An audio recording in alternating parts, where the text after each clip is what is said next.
Testing. Praise the Lord. Sound quality is working. Headset is working. Thank you, Lord, that it is working. We want to create a quick blog just after watching this phenomenal service by the House of Hope, Atlanta, Georgia, for me virtually, that I just give just a brief thank you and glory to God that is recorded so that in the years to come, I have documented what I asked God and also what God has done for the last 48 years of my life and how grateful I am to Him, no matter how life may lots of points be so hard to comprehend and understand.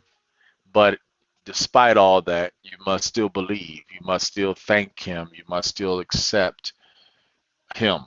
If you are a true Christian, and I am a true believer in Christ, Amashiach, Yahshua, Amashiach.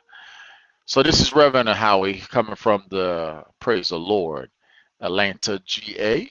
And on this wonderful spring starting off day here in Atlanta, Georgia, as pollen's getting ready to blow up and we're getting ready to start April showers, April tornadoes, April rainy season, as we all know in the Southeast. And those of us that live in Oklahoma know about the tornadoes. We are definitely going to pray and believe God for safety and protection of homes, but we know loss of life is going to happen. And this week is in the Christian Judeo Christian world, Holy Week. This is Palm Sunday. And growing up in the church since I was 21 years old, it was one of the most busiest weeks because you pray for success for a various speech or play.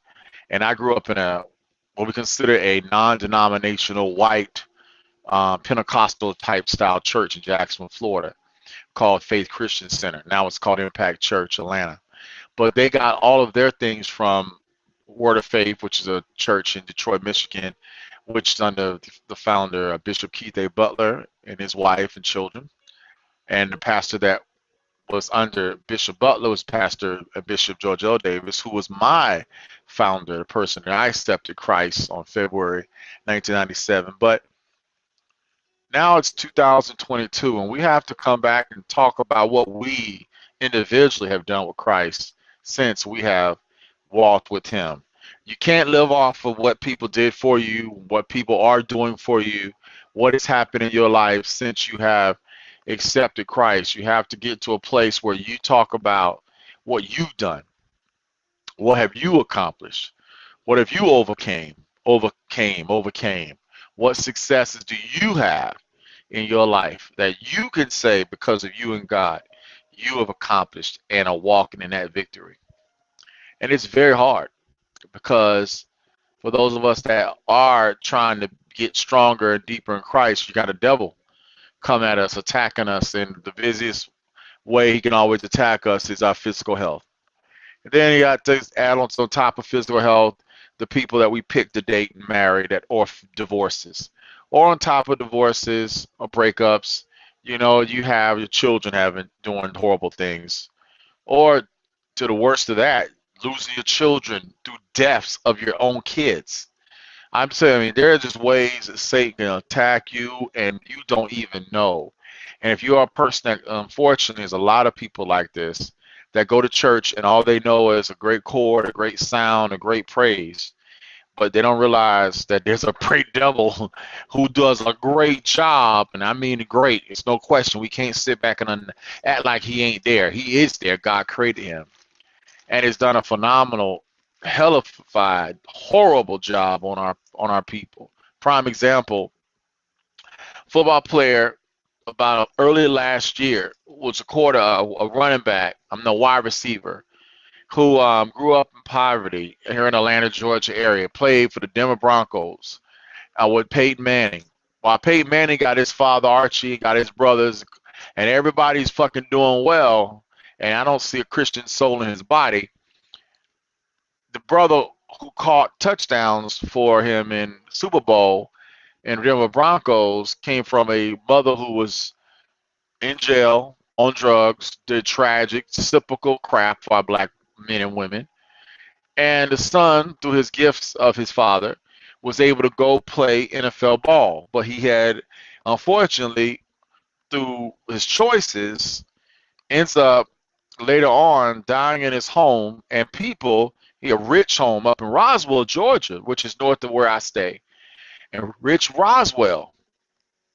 And instead of him, being protected like he should have been by his so-called friends, you know what they did to that dude? They robbed him. They took all of his possessions, and he was found later on by the cops dead. A man who made millions and millions of dollars. Mother was doing drugs, so she sets up a horrible trap. But then what does the devil do?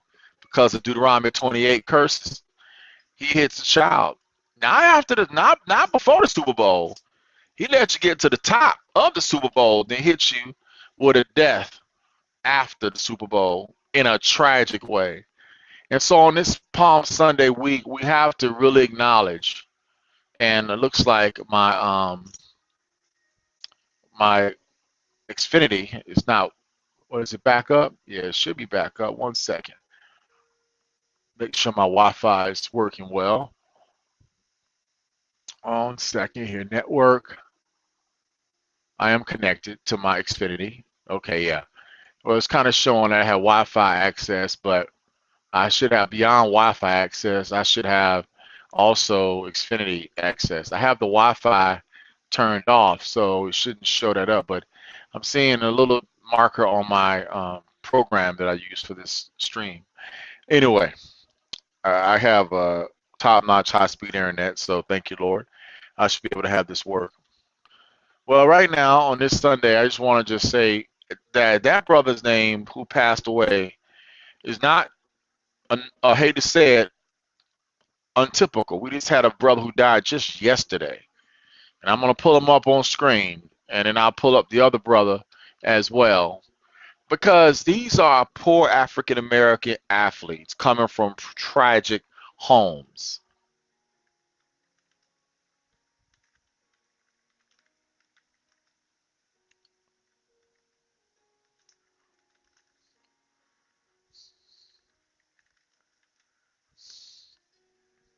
His name was Demarius Thomas.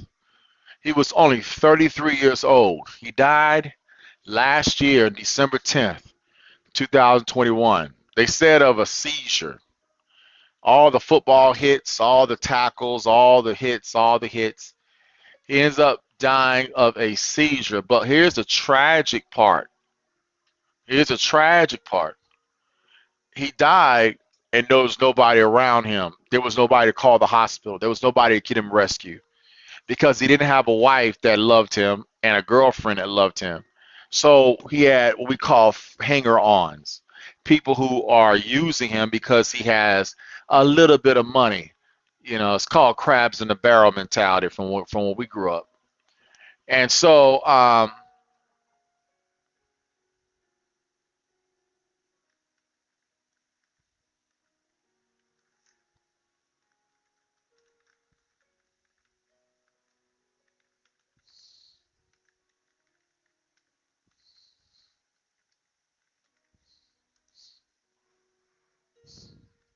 going to share my screen 1 second so you'll be able to see what I see. And dogs, don't you start barking. Don't even start.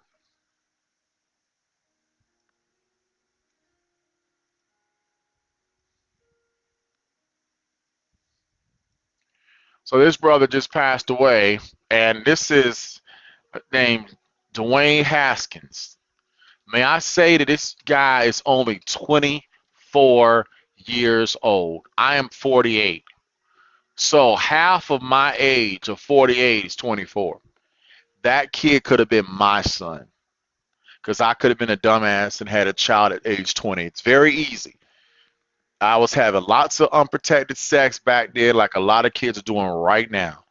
And that's why I'm very passionate as a youth minister to try to help our kids, excuse my French for cussing, I apologize, for not making the same simple but important mistakes that they're going to make because their parents weren't there to tell them the truth. This guy, Dwayne Haskins, is newest, but he's hit by a truck in South Florida. A truck. Now, there's going to be all kind of news going to come out, but the fact is, he was a quarterback that had copied RG3. RG3 was a black quarterback that has been following the same black quarterback style of Doug Williams in Washington, D.C. Why? Because Washington, D.C. is black, chocolate black city. So there's a few places in the East that black quarterbacks can come to. Philadelphia, because of Randall Cunningham. Washington, D.C., because of Doug Williams winning the Super Bowl. And that's pretty much it. Because Atlanta, we had a black quarterback, but he just destroyed himself by, fighting dogs. So they kicked him out of the NFL and put him in jail, which that, like a lot of things, knocked the next 25 years of quarterbacks down because of what he did. And so the tragedy of this is that for all of the boys that are NFL quarterbacks, what about the kids that are never going to be NFL quarterbacks but do the same crimes? They're done. They're going to hell in a handbasket. They're in jail. And these are the ones that are in the court cases that I listen to and watch on YouTube. These are the ones that are going to be the ones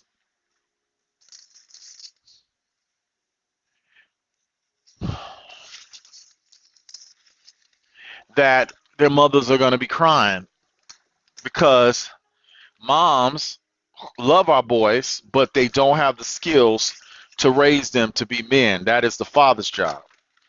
And my mom included, tried their best, but it's a lose-lose proposition. You're never going to win. Why? Because it's not God's order. It's not the way He ordered it. And so the mentality of a lot of our mothers who have won, they say, well, because my kid was good, that means all kids gonna be all right. No, you're just a what they call exception. You're not the rule.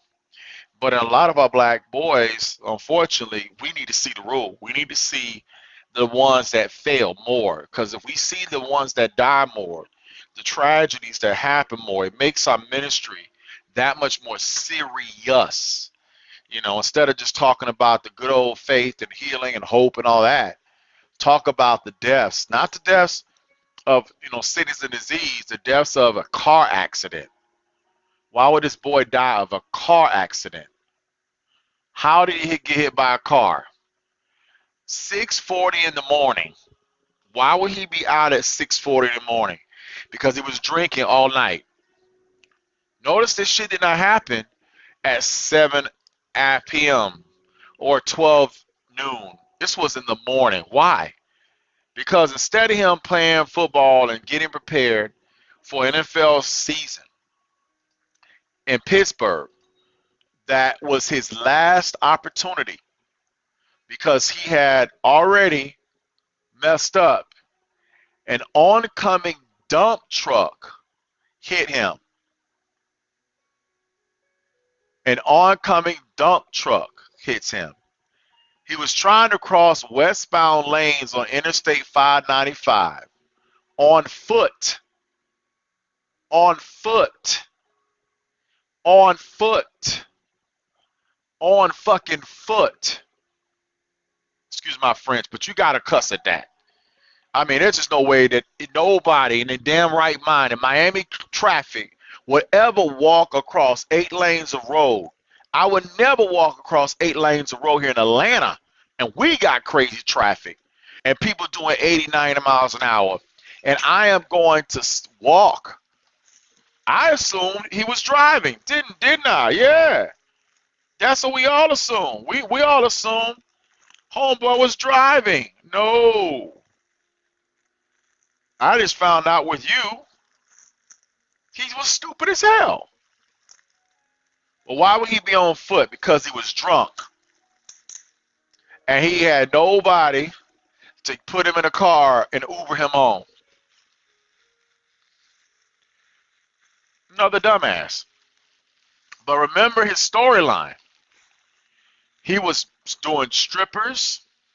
You can go back and look at the last 5 years of his life from when he went to Ohio State to his death.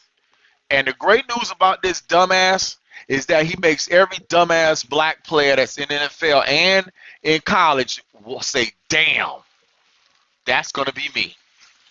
And so maybe his death will help prevent the lives of other black men. But the reality, no. Because many of those black men are going to look and say, you know what, that won't happen to me. Nah, that won't be me. Nah, that's not going to be me. No, but it is going to be them. So we're going to stop talking about a football player because he doesn't deserve as much praise as a regular black folk. But here's another guy, Demaryius Thomas. The way he died was so tragic. He probably was found dead. He played 10 years in the NFL, so now he gets a pension. He was found dead. I remember when he got in the Super Bowl and they talked about his mom being in jail at the time, and they let her out of jail to come watch her son play in the Super Bowl.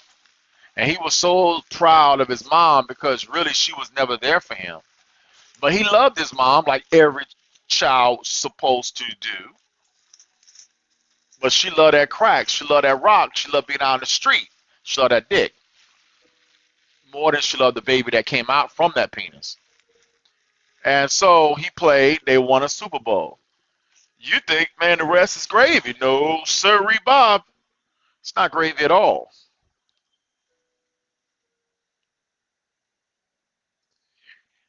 And so what happens? Well, what happens now, he's found dead in Roswell.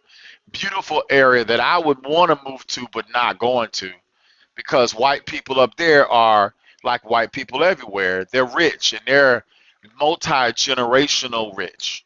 And I am a poor black kid who's first generation wealthy.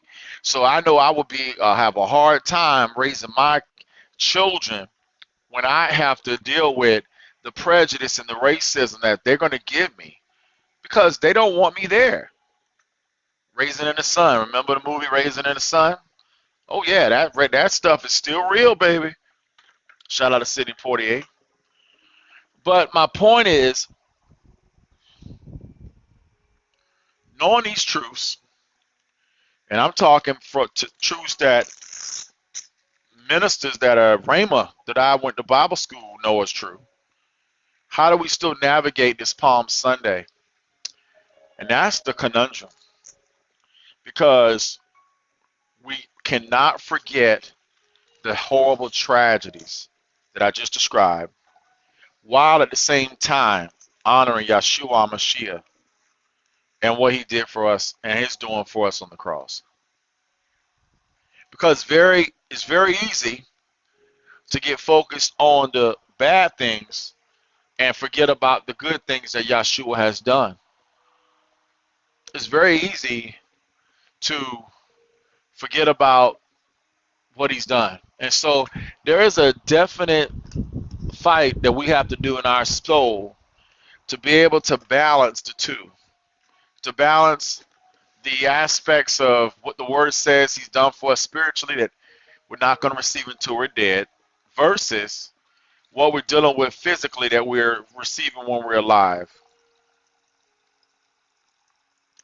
So I want to talk specifically my thank you in this phase now of this video. And so for my timestamp, we'll make sure we come here and put the new section for the timestamp. Because I just want to just give thanks for what God has done for me. And each time I give a different topic, you're going to have to go back and put the timestamp in so that you can watch this video. Because it's not really for anybody, but it's going to be available for public consumption. Why? Because I'm a Christian that does not believe that we should be hiding in the closet. We believe Christ is Lord, then let him be the Lord or God of us.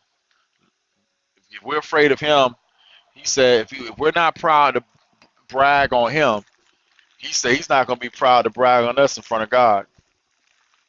It's very important that we honestly recognize who He is in our life. So first and foremost, I want to say on this day, Lord, I thank you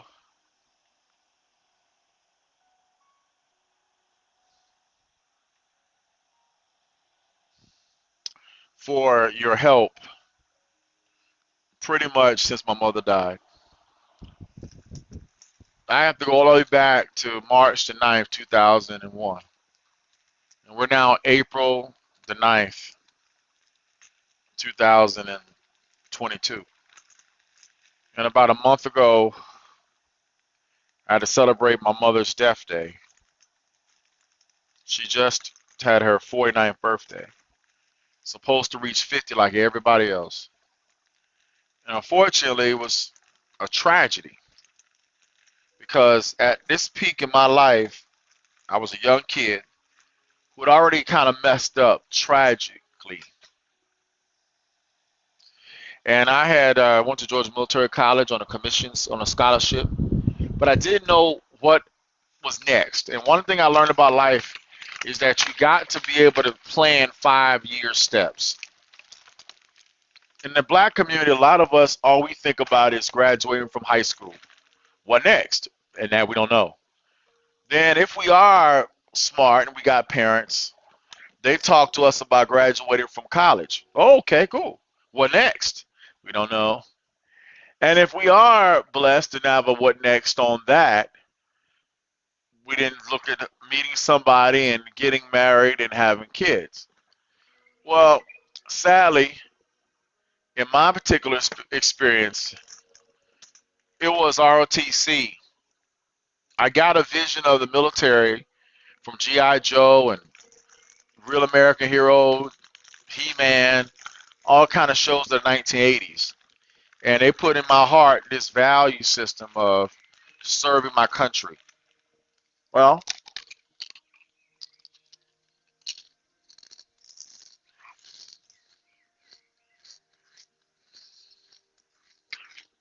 it's the same value system that many of my black ancestors had from the 1930s, 40s, 50s, 60s, all the way to me in 1992. But unfortunately, nobody in my family had a good experience with the military. My father went in the military, but picked the wrong MOS. Also, he had mental problems, so he couldn't even be a typical runner on an adjutant, a support role. He never was a person that shot guns. He never was a person that shot weapons. He never even had that in him. Well, for me, I was the same.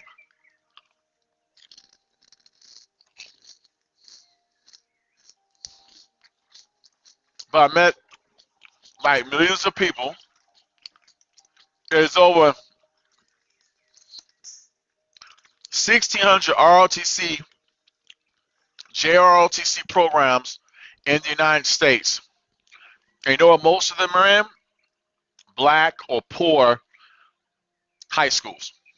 It's a huge program.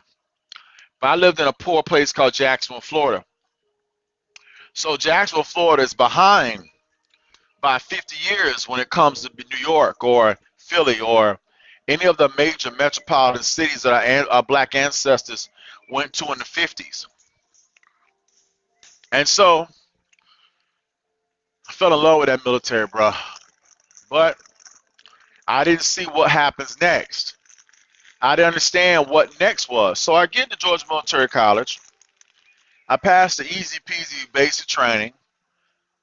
Go back to my senior year. I feel like this shit because I've done basic in the 11th grade. Graduated with a 2.7 from high school. Average. But I didn't know what next. And my mama didn't know because she didn't have a degree. So what do you do? Well,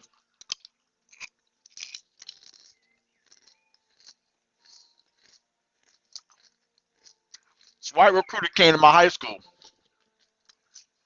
And he sold me on the school called Georgia Military College. And it was like an easy way to get a ROTC commission. Catch word. Easy way. That was the wrong mistake. So why? Because to be an officer is a very long experience. And so this, like I said, this whole section of the blog, about to change the screen real quick so that you see not this picture that's being shown for the last 5 minutes, but you can see my avatar picture and know that I'm talking directly to you. 1 second here, because this is just me talking. This is not me sharing a video screen. All right, there we go. Let's go to another room here. All right. And so what I was saying in the last about 10 minutes about ROTC, when I got to Georgia Military College, I did not understand that I was a poor student. I didn't understand I was a poor college student. I wasn't an A, B student in high school, and I went to a very low high school, which meant that I wouldn't even be competitive with an average person going to a regular high school. So when I got to Georgia Military College and I meet my first people that are in this ECP program, they knew exactly what their visions were. They knew they're going to go and get a PhD from their freshman year. That means 10 years of school they knew they were going to do. Me? What? PhD? What are you talking about? And that's the mistake our kids got. That's the mistake our kids make because they don't know. They have to know the next 10 years. They have to understand what they got to do over the next 15 years. There's no BSing. You can't play around here. You've got to be able to be serious about your life. But see, where do you get that from, my friend? You get that from parents who did it themselves, my friend. If your parents are failures, you are a failure. And that's a hard pill to swallow, my friend. Because to a lot of people, myself included, that's fighting words. Calling your dad a failure, calling your mama a failure, we would go fighting for that statement. Don't you dare talk about my mama, right? That's how we act. But the truth of the matter is that's the truth. And today in 2022 is that much serious. It's that much more real.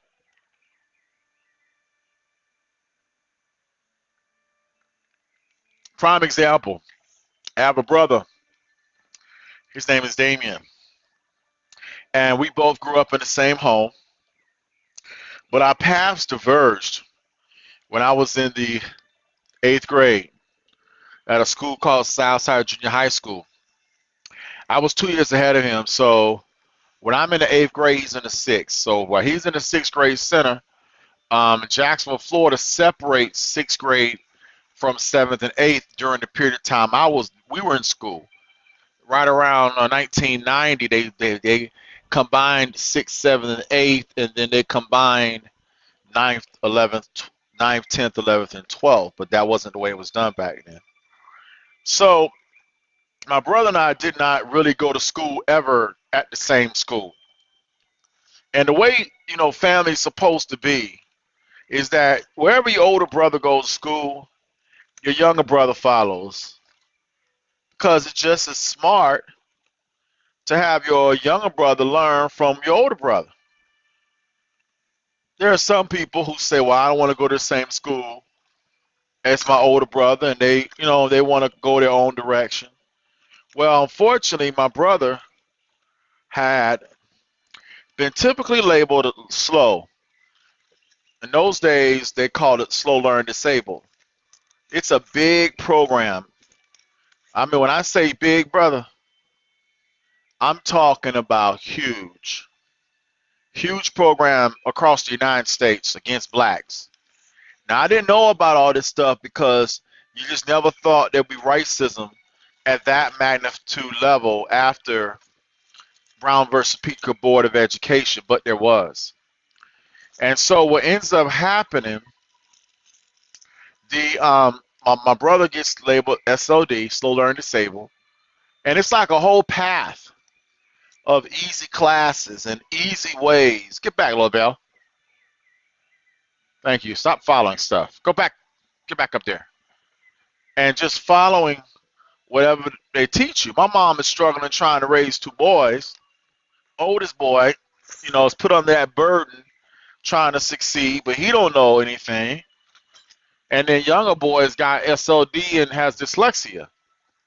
So right then and there, you put already a hell of a burden on a woman to help take care of her two boys because the man that she got married to already had a child from a previous relationship that was failure, and my mom ran after the dick. I mean, let's call it for real. There's so many women out there that chase dick, and they don't have a lot of sexual skills, and they also believe, like a lot of women to this day, the first person I have sex with is the one I'm going to marry, and that's a bunch of bullshit. Because the first one you have sex with is the first one that came at you when you started, having a period, and you started having boobs, and you started showing off the butt. But the truth of the matter is that's lust. That's not love. That's just lust. I was 13. I looked at the magazines. I saw the girls in sixth grade, and I remember Brandy. This is my sixth grade sweetheart that I saw her butt and our breasts, and I started recognizing, oh shoot, women are. Whew. And even though I'm sixth grade, you would think I was a 12th grader, because we all think we're older than we really are, which ain't true. But that's the facts. And then, of course, the birds and the bees, no one tells you about them. You just learn those by mistakes. If you're lucky not to get somebody pregnant, praise God. Or you hear that story like my mama gave me, if you get somebody pregnant, don't come home.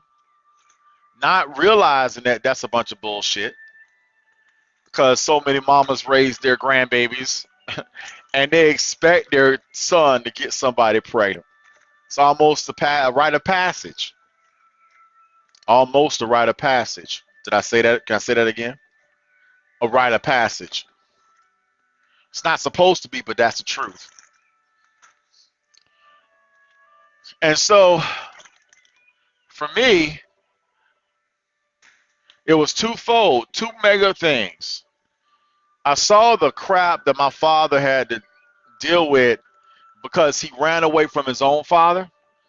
And I saw that his own father didn't respect him. I didn't say love, respect. And I realized what a real man's job is: to teach his sons to be fathers, not teach his sons to be coddled, to be enabled. That's the mother's job. That's why you need both parents. And so my father, married my father, fucked my mother, and she then got pregnant. She then ran to Virginia in 1971 because she was pregnant and wanted not to have a baby out of wedlock. That was how serious back then sex was. Now remember, this happens in 1971. Brown versus Topeka Board of Education happened in 1954. Okay, 1954.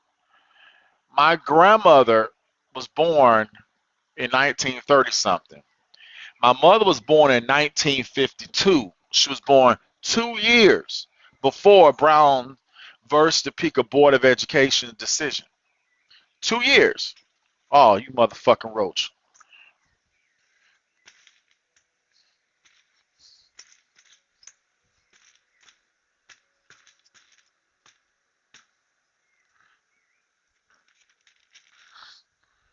Yeah, I have to pick up this food.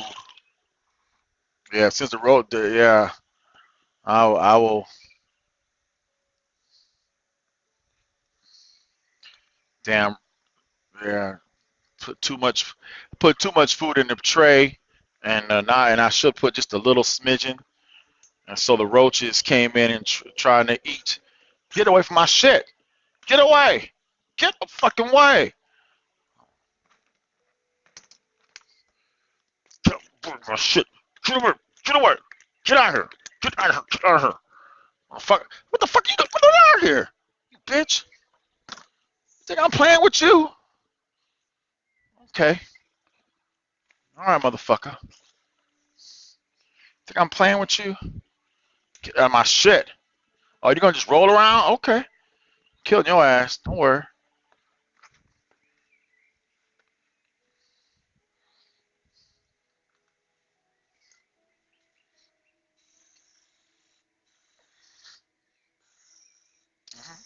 Well, right into it. Yeah. Yeah. Uh-huh. I had to spray that roach with some spray. Want him to die. Shouldn't have had the audacity to come in to where my food is. But unfortunately, I got these roaches that are super aggressive because they're trying to find food anywhere and they're willing to come out in the middle of the fucking day. Excuse my French. Because I got dogs and my dogs unfortunately don't eat. I put too much food in the tray. I don't know why I did that. So now I have to do is scrape out the food and I have to not spray any pesticides on the remaining area. But in the meantime, I'm going to move the food off the table, put it in the refrigerator like I should have done when a few minutes or 30 hour ago. Keep on talking. So let me get back to my brother while I'm cleaning my house. And so we're still talking about choices, decisions. So the first thing we talked about was a mistake that I made going to um, Georgia Military College and not really making decisions to push and get that degree. I ended up going to GMC. I found and fell in love with communication or debate. I should have been a lawyer. I was walking right into the purpose. I actually became a member of the debate team at Georgia Military College. I'm right on my purpose. But I was a lazy, overweight, fat guy who did not ever really work out, and I just didn't realize how fat I was. And then on top of being fat, I was poor. So when I got, you know, to the college, you got to realize when you leave college, you've got to have a way home. You just can't go to college and then at summer Christmas recess, you just go, oh, okay, I'm home. No, baby. No.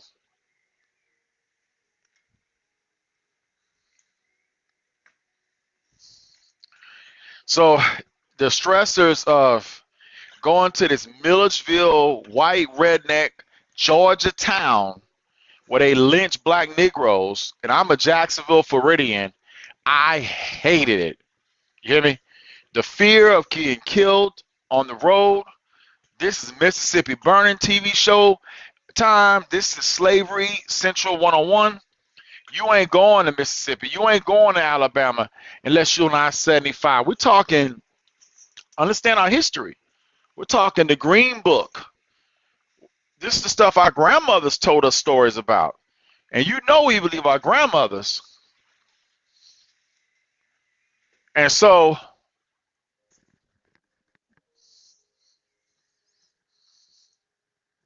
I didn't realize that that was the best thing I needed because my father was gone. My mother was scrubbing and scraping to put her last son through the hardest 2 years of his life, this 11th and 12th grade year, not knowing or knowing, but us not knowing that Damien did not have a full regular baccalaureate diploma to even get a Georgia, I mean, it was called a general education diploma. We called it a GED today. So in essence, my brother was fucked because even though he graduated from college, even though he, I mean, from, excuse me, from Terry Parker, and we're talking that's a rich high school back then. Today it's a dead high school, it's poor. But back in those days, just like in a lot of neighborhoods, it was a white high school all the blacks wanted to go to. And of course, what happens? The blacks come, the whites leave, the school goes down, it becomes an eyesore, and with history just repeats itself. So, it's prejudice, man, prejudice. So my brother, good. All y'all roaches keep playing with it. Yes, I'm watching these roaches up here crawling up after getting this boric acid on them, and it's just so precious because I'm making them fucking pay for coming in my house, and that's the way it should be. You want to come in my house, you want to come and infestate my place, we're gonna infestate you with spray. Praise God, we're gonna take you to war. We got war on you. Anyway, back to what I was saying. So my brother is now, unfortunately, because of life, the typical death of your mother, which is supposed to happen, but not at 49. My brother is jumped into a marriage about 13 years after she died. Everything seemed, because she died in 2001, everything seemed that he to be okay, but it was never okay. And he said, what do you mean? Well, because my brother did not have a father figure or a mentor in his life ever. He pretty much, like a lot of black kids, um, played sports, but he wasn't good enough to play in a top team, so he didn't have coaches. He was just too short, and he didn't want to do wrestling or short sports. So if you're not doing short sports or sports that's going to, motivate you to, be the best, you kind of caught in a rock and a hard place, right? Because you're not 6 foot, so you're not going to get white people running after you because they can use you in football, right? Like Demarius Thomas or the Mr. Hackins and be dead at 24. You're a dude that's fucked because you can't even be used as a slave in the sport. So my brother had nothing. He had a jump shot. But if he was 6 inches taller, he'd have a D1 scholarship. They would have found a way. Oh, you're listening to me. They would have found a way to get him to college.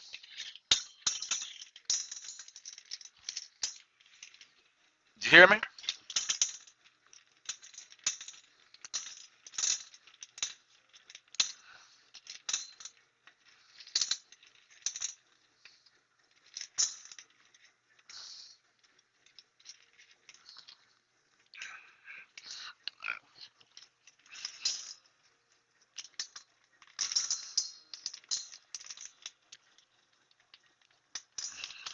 So my brother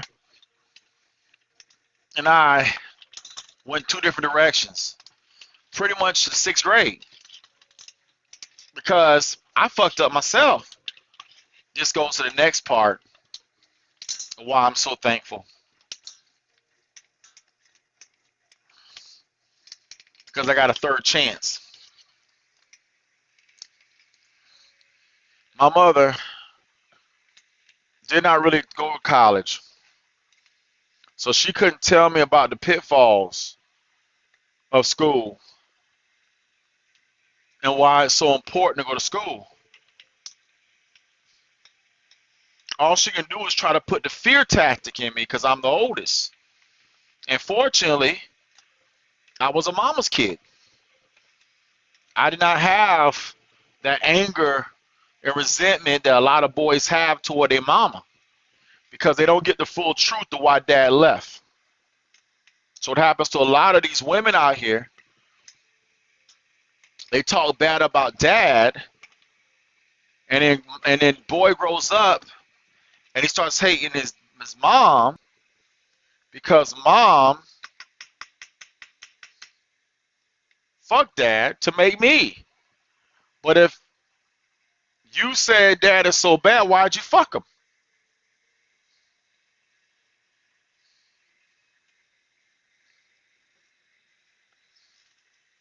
Does that make sense, guys? Yeah, of course it does.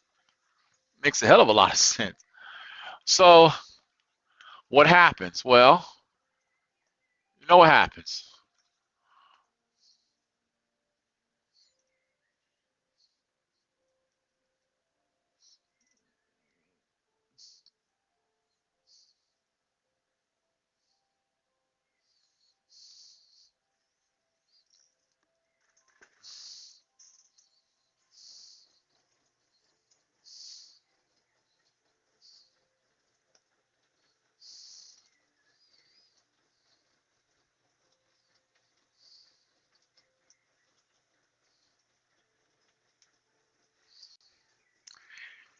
And so I had not got to that point. A lot of kids, I really loved my mom and I really respected her. But what happens in a lot of families, you get to that point, especially up in the north, where you see lots and lots of black kids that are fucked up. You start looking at your mom with disrespect because you start saying, Mom, if you saying my dad is all this, why the hell are we going through this? And you start to recognize your mom is bad too. You start to recognize your mom got some parts in this as well. And mom won't say nothing. Why? Because mom trying to act all hard. I'm your mother, I'm your father, you do what I say or I whoop your ass. Well, see, the problem with that, that only goes so long. Because once you turn 13, 14 years old, you can't whoop your child's ass. Your child is going to basically say, don't hit me no more. What you gonna do as a mother? You gonna hit your 15-year-old boy, son, who's two sizes bigger than you because you picked a 6'2" black man to have sex with and create a child? Talk to me now. Talk to me. But on this day of Palm Sunday, we have to be talking about the real thing because this is nothing to be playing around with. This is real deal, holy field. Hallelujah. So my brother met a beautiful woman that he says, I can't speak for her, but I will say this. I never had a chance to see any of the women he dated because I was in Oklahoma struggling to just get a basic degree. And my heart, my desire was just to get that degree so I could start the ministry. I didn't think that a piece of paper and a bachelor's degree would take pretty much 15 years. But when you are a poor black kid without a mom and without an understanding of adults and having support, it takes forever. So the big lesson that we can say, especially for all of us that had to take 10 years to get a 2-year degree or 20 years to get a 4-year degree,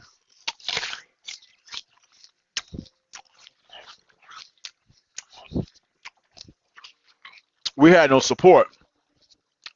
We had no support. And it's only a miracle that we didn't give up and quit because it's too easy to. I mean, it's so simple to quit. It's so simple to just say, okay, I'm done. I give up. Why should I be trying to fight for a piece of paper from the white man when the white man's making it this hard for me to just get that piece of paper? And then what happens? You start believing, man, even if I get that paper, nothing gonna happen. Oh, they got you then. Because once you start believing that, they got you. Because guess what? You're right. Your mindset determines your future. Good or bad, happy or sad. What you believe about yourself equals what you will have about yourself. Sorry. It's a biblical principle, but unfortunately not taught to a lot of people in the real world. So my brother got married. He then was a guy who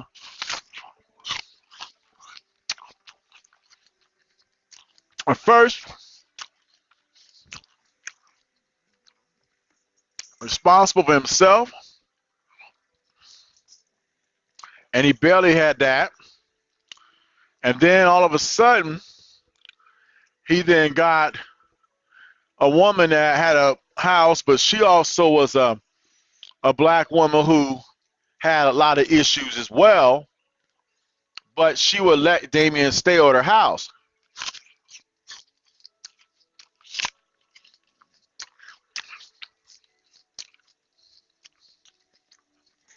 Mistake number one. You know, if I'm at a girl house, I'm going to want to have sex with her. The only way I would stay at a girl's house is if I'm that poor and I don't have no need, I have no sexual desire. But if I meet a girl and I'm staying at her house and 2 years later I get married to that girl, you having sex. You're having sex. So my brother already was having sex. And he did not really think about his own life because mama's dead.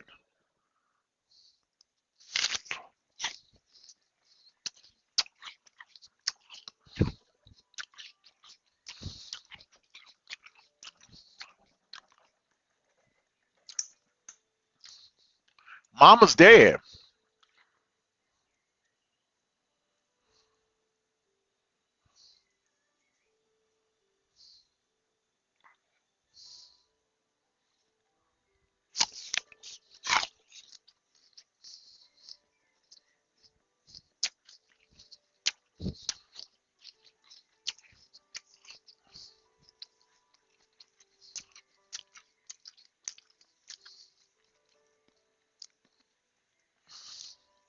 Mama's dead.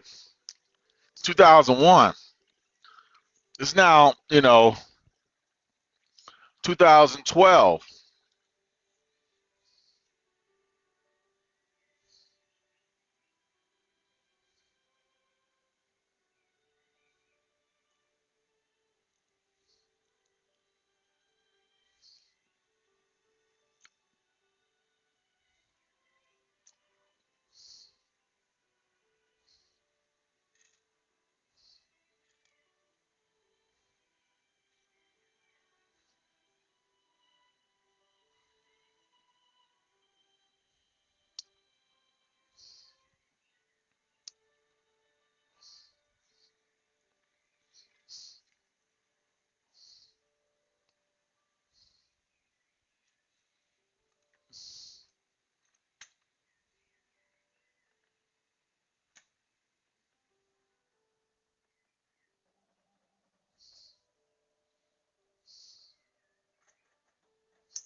And so my brother's now got 3 kids.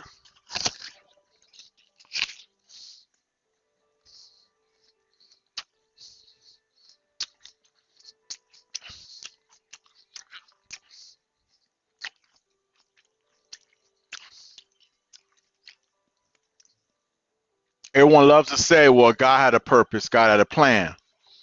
Was the purpose and the plan for Damien to go through a divorce so traumatizing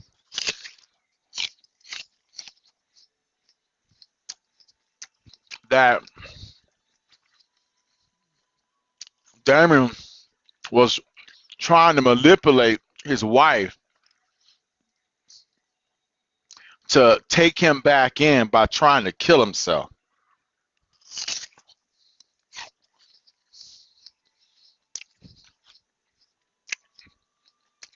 I'm sorry. No, that's not right. That's not right, Holy Spirit.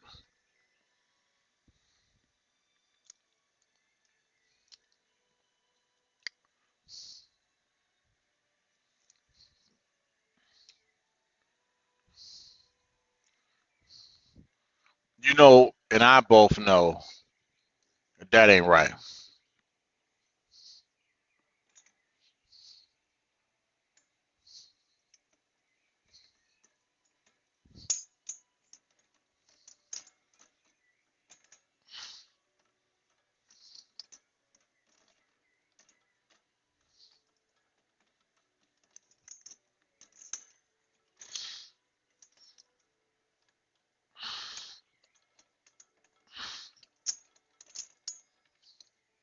You and I both know that ain't right.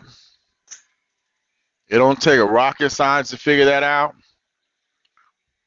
It's very, very simple and very easy to understand.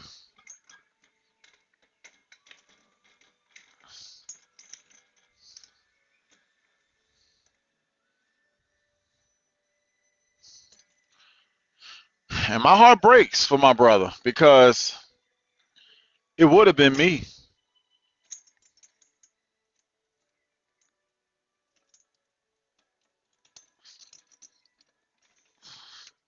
You know how many boys live and die for a woman because they lived and died for their mom.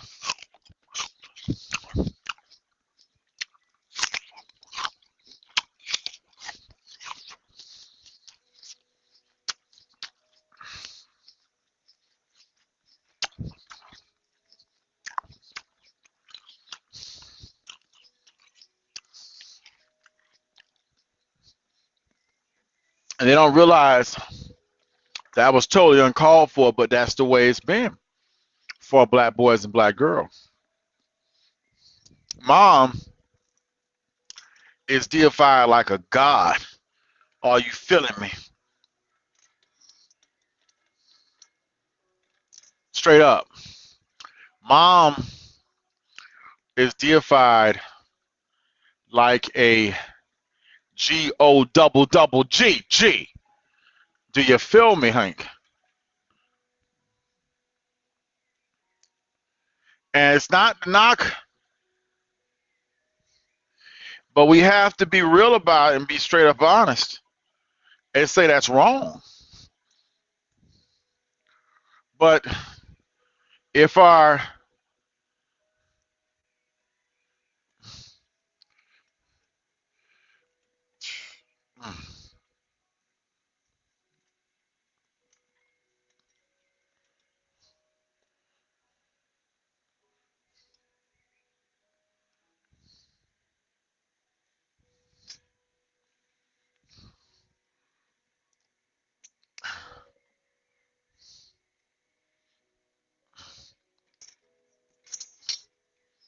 if we're not really honest to admit the truth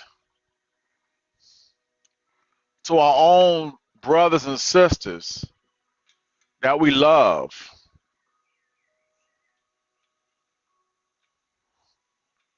and you know what I'm saying when I say that we love, that our moms are God.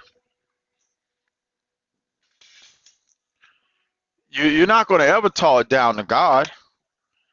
And in a lot of ways, you understand why she is God.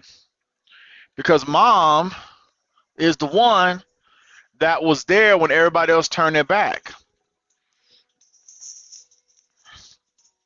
That's why Tupac Shakur can write a song called Dear Mama when Tupac Shakur's mama was on drugs and chasing different men and lied to Tupac and said her dad was dead, his dad was dead, because she wanted to be with a thug that was giving that dick, but he was alive and he was a square.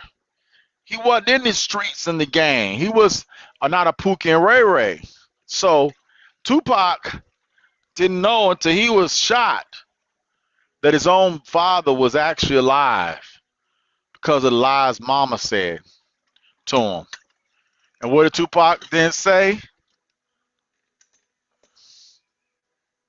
There we go. He said, I know you a black queen, mama.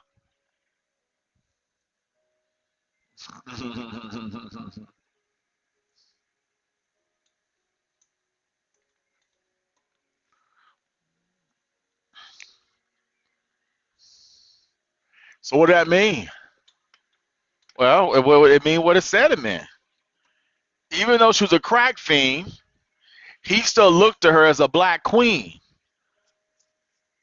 But unfortunately, Tupac's dead because when he needed help to get off the crack and to get off the trap, he instead of him becoming a future, movie star, a faker, aka an actor, a faker, he ends up playing a part that kills him.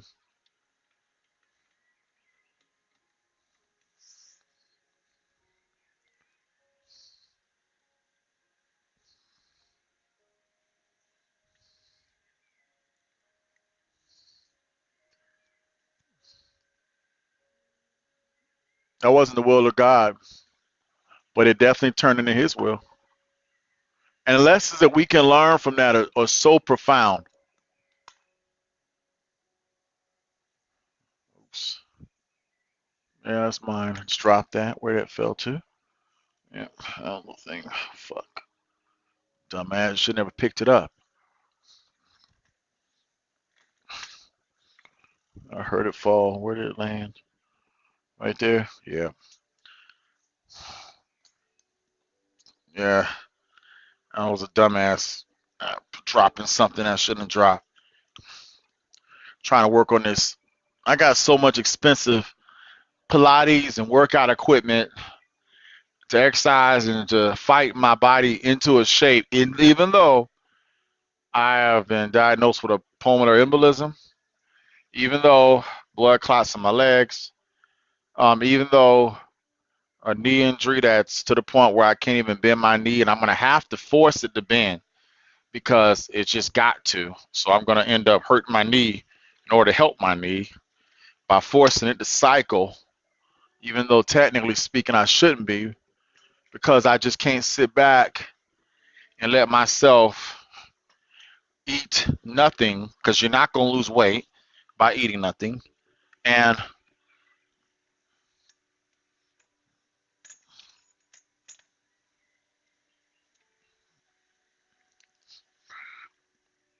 number two,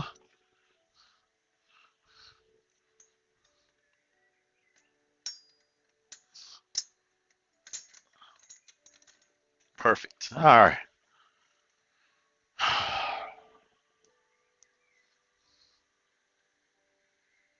Beautiful. I've got this thing called Pilates by ProChair. It's literally 2 years old, but it's only been used like once or twice in the whole 2 years I've had it. And I did it because I was obese and overweight and knew I needed to work out at my home, and I wasn't going to go to the gym, and I knew I wasn't going to go to the gym, and I said, well, at least I have something to force me to work out at home. And I have something, but unfortunately, you need to go to the gym. I'm paying $24 every month to go, even though I haven't been to the gym once since in the last 2 years. But I've been paying gym memberships for the last 8 years, and I'm not going to stop paying because I know what it's doing to my ex-girlfriend Shay Downing, and the sad part about it, it'll do the same thing to you. You have to go to gym. You need to have a gym. You need to have a gym in your house, and you need to have a gym in your access. But right now, it's the last thing I can do. So working my legs right now, and I'm making it hurt, but I have to in order to fight the weakness that's happening because I'm not using my legs. And if you don't use resistance training, the muscles don't grow, so you can't walk. So it's all interconnected. I will say the Life is a Beast Pro Chair is very sturdily built. I mean, I'm really impressed with it. Yeah. And I guess if you get extra Life's a Beach tongs, you could put a lot more resistance on it. But it's really good for people that lost all their muscle strength like I did, having to build back up. All right. But I'm thankful. Even though you heard me talk about that, I'm still thankful on this Palm Sunday because I'm thankful that I can talk about what's going on in my life, get out there and admit it. It is so easy for us that are black that we just let's excuse my French, ish happen. And then we just pray and say, well, we're gonna pray to God. As if God's gonna magically make all the ish that you've done disappear. No, sir. You got a lot of work naturally to do. It's not gonna just disappear because you prayed. You have to work on those issues. So in my life, thank God my mother died, which was not the biggest tragedy, which I have to say I'm thankful for is even before she died in 2001. I'm thankful for the help of the first tragedy that I ever experienced in my life in 96. Because in 96, before I got saved, I was in love with this beautiful girl named Denise Devon Gordy, and she was my sixth grade. No, but she was the symbol of the sixth grade girl I met named Brandy that I never ever got a chance to date, who I fell in love with in the sixth grade. And in our black community, we have different color levels. So we got brown paper bag color, which is, 60% black, 40% white, and it's a whole, range between percentages. To dark skinned men like me who are 96% African. And so when I look at myself in the mirror, I felt like I was below because I'm dark skinned. Well, that's a bunch of BS, but that's how you're taught in Jacksonville.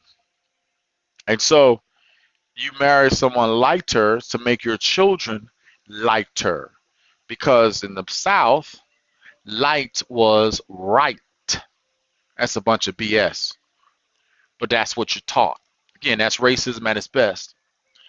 And so when I met Denise LaVon Gordy at Georgia Military College, I didn't know that I was walking right into a nightmare because it seemed so beautiful. I'm in Western Civilization class. I'm taking my final semester at GMC, my second year. I finally passed the PT test, but I was still like 5 to 7 pounds overweight. So I'm on probation. I can't eat certain foods. I didn't realize it, but I had a problem with, which I now realize, a problem with weight because I look at myself now and I could see how obese that I got and how hard it is to keep the weight off. And I had that problem all the time. I just didn't want to admit it when I was in the ninth grade, 10th grade, 11th grade. It really came when I got under trouble, when I went through the pain of Denise and Whitney. So I met this girl named Beautiful Denise. She has a daughter from a 16-year-old relationship with a guy she was having sex with. Of course, the guy didn't marry her, but she kept and had the baby. So now we move forward 4 years when I meet her. Her daughter's 4 years old. I don't really know what happened in those 4 years because remember, I'm 1 year older than her, so she's 1 year behind me. So technically, it's like me talking to a girl who's in 11th grade and I'm in the 12th grade.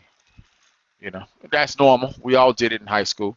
Most guys will talk to a girl that's younger than them because it's all about women want to always be with somebody older, right? That's kind of normal. They don't want to struggle with somebody that's that same age, even though they should. So, man, I fell in love with that girl. And don't tell me that she was bad for me because she had a daughter. I will come at you in a heartbeat. You shut up. How dare you judge her like that? That's the ignorance I had.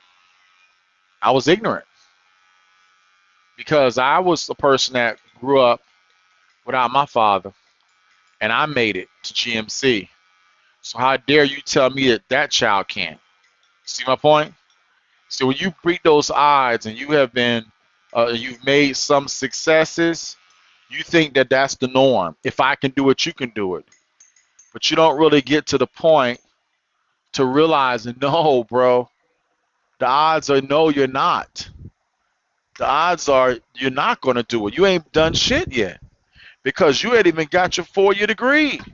I didn't see that far. I couldn't see that far because nobody in my family had a 4 year degree that I knew of. And on my dad's side, my dad didn't have a 4 year degree. All of his sisters, they were older than my dad and older than my mom. And my mom divorced my dad. So whenever a woman divorces the man, she divorces that man's sisters.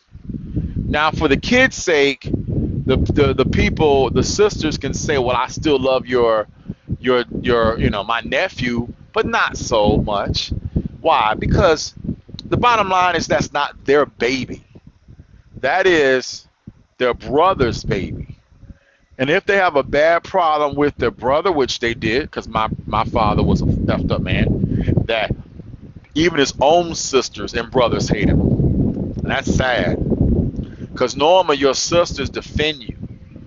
Even if you are bad, your own blood defends you. Have you ever heard the term blood is thicker than water?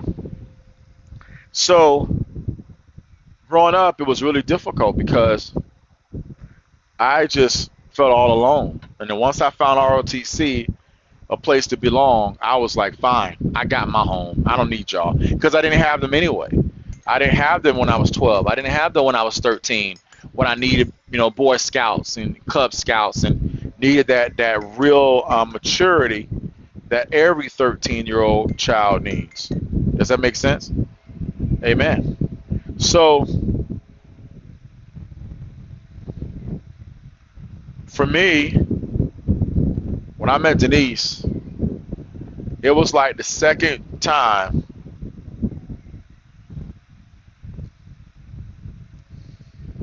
I found someone that I can love, and she was black. Because you got to realize, and this is the next part of my thank yous. I grew up in a segregated city that had became desegregated. Andrew Jacksonville was a sundown town. There was a black side, white side, and then all of a sudden, black people kind of forced themselves over to the white side, and then the whites ran. So like they ran south to Mandarin. So you had the north side, which is black, but you had the south side, which is white, and then Mandarin, which is south of south side, going south toward Daytona Beach. And so everywhere that whites went, blacks went. Black mothers with kids would go, right? Those that were able to. And so when we grew up, we moved so many different places. It was serious. It was like, as I look back and think about it, it was crazy. And so when I go fast forward through all that crap, get to Georgia Military College. I'm in Western City, meet this black sister, and I didn't realize, oh, the reason why she likes you, dude, she got a kid. She's easy, kid, bruh. Don't mess with her. She got a kid. I was not aware of that. I truly believe that everybody deserved a chance. Today I don't, but back then I did. Today I believe that if a woman has a kid, that woman does not deserve to be married to a man who has no kid. She deserves to be married to a man who has kids. She deserves to suffer on both sides. If you want a man to take care of your kids, you got to take care of his. If you want a man to come and take care of your children, you got to take care of his, because he's going to have his kids. And the true test of a woman that wants a man to be stepfather is a woman that is a stepmother. If you want a man to be a stepfather, you must be a stepmother. That's just the way it should be. There's a lot of men out there, unfortunately, don't have that belief system. So they'll go and they'll take a woman that has this kid, you become a stepfather, and you go through the nightmares that you find out later on from men in divorce court or divorced about daughter don't like the stepfather, lies on the stepfather, or the stepfather does molest the stepdaughter. I mean, both could happen. So, unfortunately, that's wrong. But listen, man, we can't be ignorant of Satan's ways, right? Of his devices. Amen. So, as I meet her and as I fall in love with her, I'm just like in awe, right? Because you couldn't tell me that I'm talking about the girl I was talking about, Denise Von Gordy, was a bad woman. I drove, and when I'm talking about from Milledgeville, Middle South Georgia, I took an extra year after I got my commission to do a recruiting job where they gave me a car. They gave me $7 and some cent per hour, and I was able to drive all through Florida, Georgia, and South Carolina, being a recruiter for the college. An easy peasy job. But the real reason I wanted it was because of Denise, because I was a poor black kid that was on his way to getting his bachelor's degree and life's about to become phenomenal. But I wanted it now. I wanted the girl now. I wanted the sex now. Did not have delayed gratification. I didn't understand what delayed gratification was. So when my mom, says, Henry, you need to slow down. Don't date this girl. I fought my mom. Mom, who are you to judge? Like so many black boys do. Who are you to judge? And of course, we know what happened. I didn't know she had mental illness. How would I know? But as every boy would do, there's always another vagina out there. And I saw another vagina and I went after it. Thinking it's going to be a one night stand, but I fell in love with it. And then I ended up cheating. And then, of course, what that meant was I stopped talking to her on the phone. I stopped calling her because I'm going out with Keith, a dude I met in Jacksonville, Florida, who was a nobody. I'm taking him in this really rinky-dink car to the club because he knows all the girls. He can help me find girls because I'm a square. You a square, right?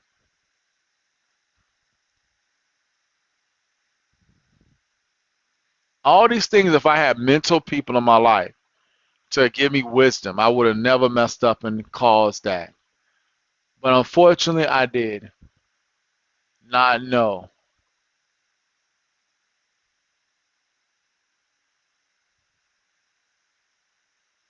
I know now, but it's too late. You can't change what happened, but you can help others in the future.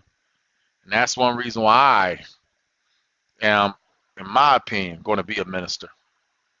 Not for my title, not for no name, but to help people's lives. So, come to find out, I end up, going to Jacksonville, Florida, meet this girl named Marcy. I started dating her. I did exactly what a dude does. I played the role of the older dude because I was 2 years older than her. She was a 12th grader. I was a sophomore. She was overweight. She was fat. Her dad was never in her life. Her mom divorced her dad and remarried another man. But her mom also was a gambler. She loved playing bingo and gambling. But the man that she married was a pretty nice guy. Pretty nice guy. And they had a house in a very nice place called Sandalwood. Now you got to realize I grew up in apartments, baby. We don't have houses where I came up on. My grandmother had a house. Talking about my grandmother, but it was because a white man gave it to her because she cleaned his houses for 20 years, and we don't know what what was the actual agreement because she don't pass out that information to us. But my grandmother lived and died in that house on 2017 McQuaid Street. And this area of Jacksonville where her house is now a West Side Hillside. So what may be nice in 1955, it don't necessarily mean it's gonna be nice in 2022. So, oh, there's a roach. Boy, them roaches don't play. Another one crawling out of the woodwork. Yeah, I see you, roach. Don't worry, I've already got borax, so you're gonna eventually go where I'm already waiting for y'all to go to, and you're gonna get that food. Already set your ass up.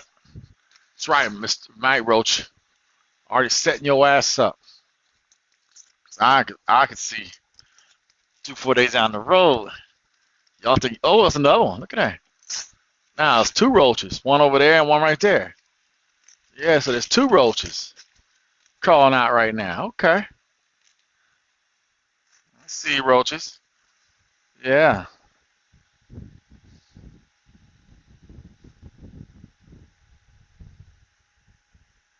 I wish I could walk over there because I'd be able to spray them so quickly and kill them, but They can tell that I'm on crutches and they're taking it sweet.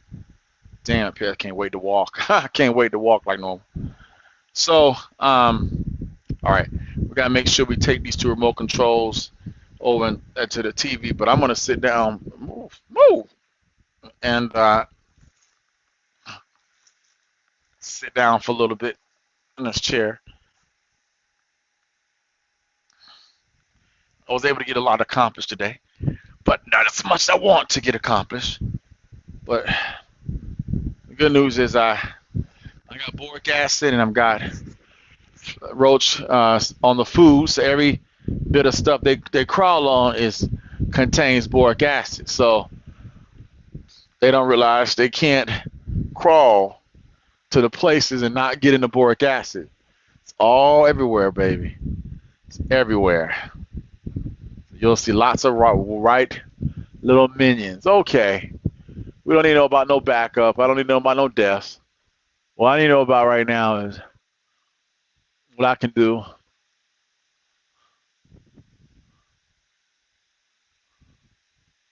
What is this? I don't understand. Will Smith's Oscar ban is MPD.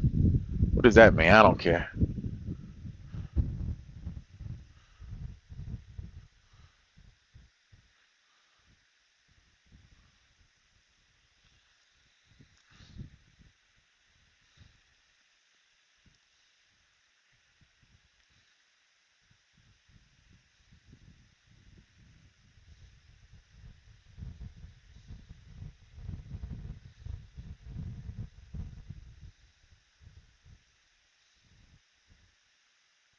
Thank God I'm getting better at communicating about my past.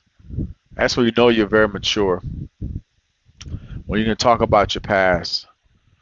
People that can't talk about their past, they're the ones that are really in trouble. They're the ones that are not going to get healed. Can't wait to be able to get my legs strong enough again.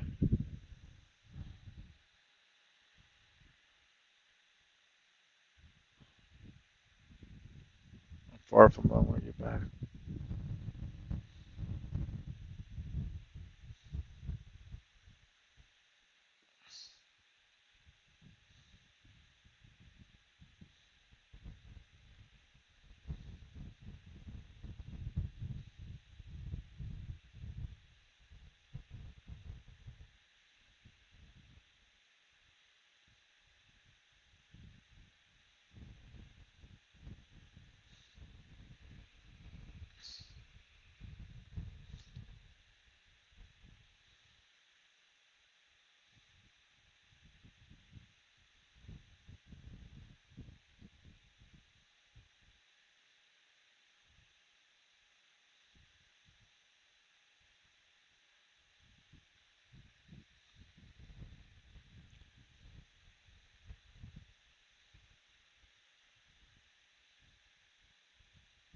All right, I want to do one more thing.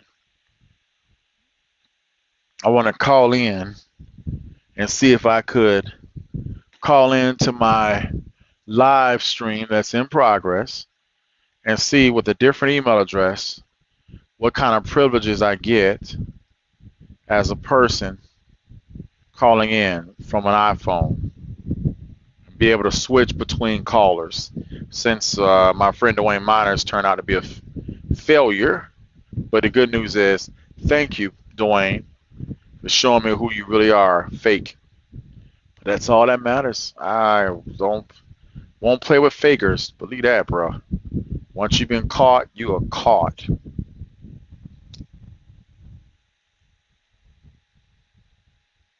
Don't play with y'all.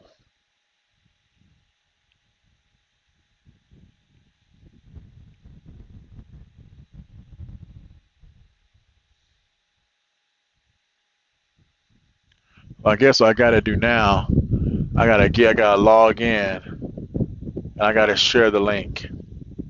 Damn, but our computer's way over there. Let me get my iPad and let me see if I can log in a StreamYard with the iPad. I'm in my StreamYard via my Windows program. Now I'm gonna try the iPad program.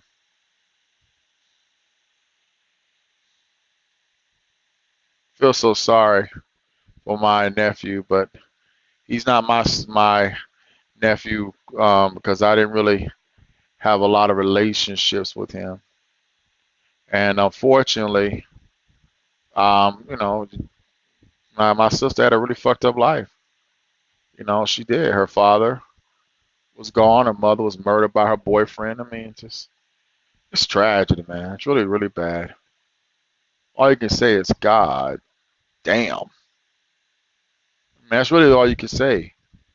There's just no way around that. I mean, it was just painful. hmm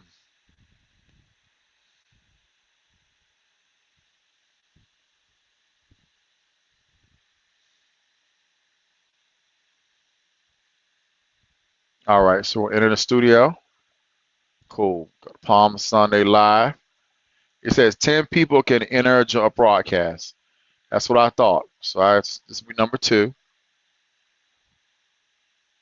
And I'll change this. So now it So shows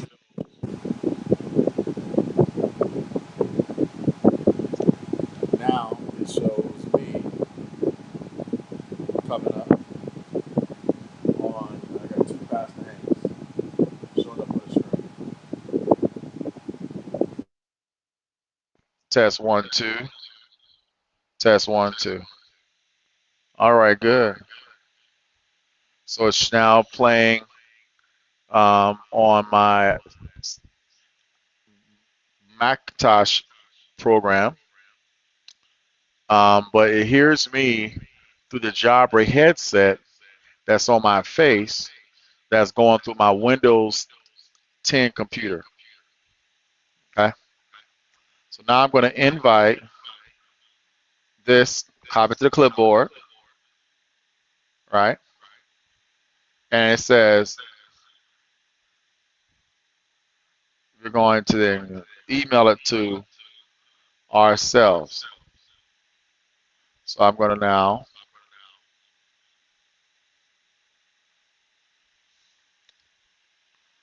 go to Windows and go to Google Mail. I'm going to send it to Bishop Blue. All right, here we go. So let's compose an email. Wait for it to come up. Oh, sorry, I need to change it. Excuse me. I got to change the name of my. One second.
All right, so I just sent two documents two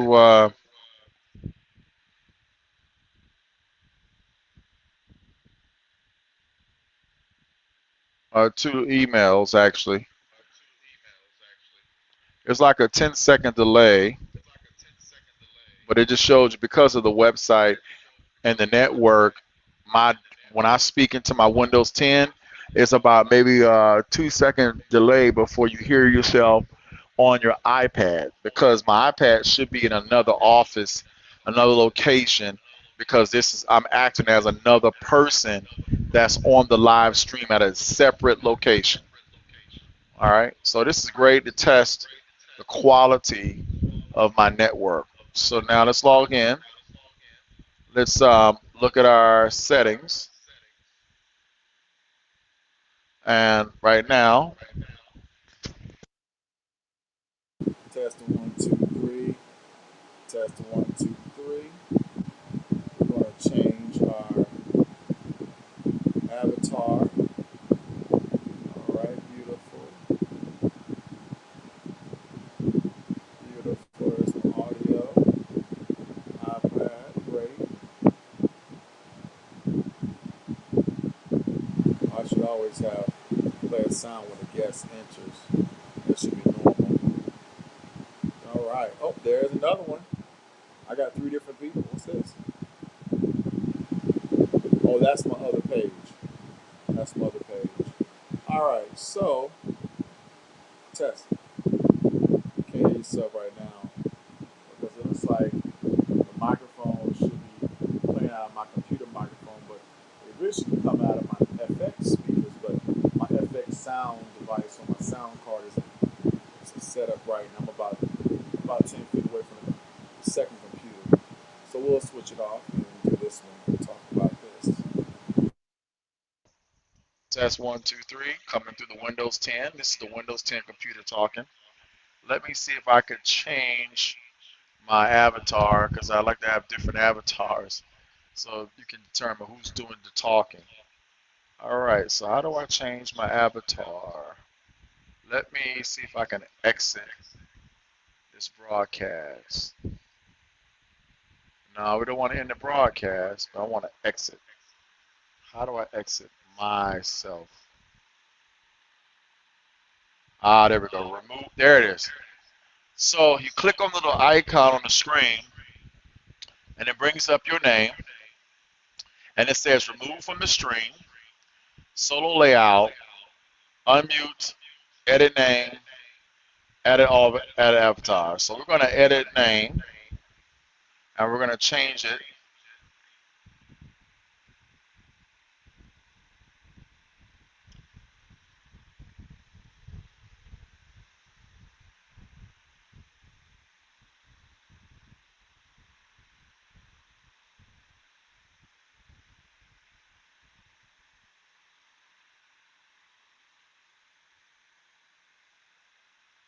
Beautiful. So I changed the one that I was on the Apple iPad,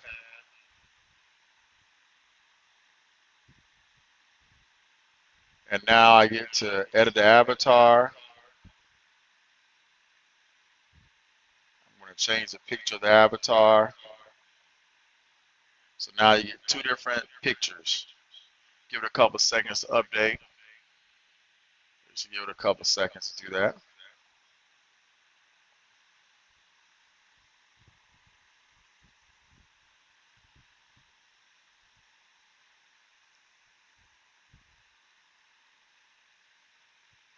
There we go. Now you see the different avatars.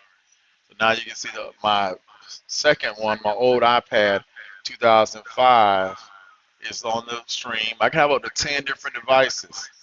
10 different devices happening simultaneously. And that's with the basic $50 a month plan. Anything above 10, you're going to spend $100 a month. Now, yeah, I don't think you're going to have 20. I mean, right now, no. No.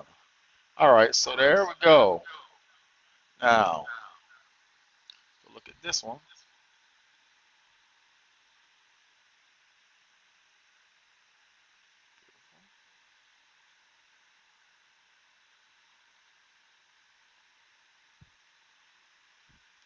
Test, test, test. All right, so this is me coming through the Windows 10, and I'm putting myself in a solo so that when people watching the live stream, they know who's actually talking, and it does this automatically when you have more than one person on at the same time. All right, so now I'm going to bring in my Apple iPhone, and we're going to take one of those links from a different email address. It has to be a different email address. And so I have to go to the email address, and the email address has a link, and that's the link you click, and that's how you get into StreamYard. It's pretty amazing. Very disappointed, but not so about Dwayne Miner, because I realized he was a guy that I thought I would really have a good, true friendship with, but he did not reveal himself to be evil until recently. About February, when I decided to invite him um, to my page,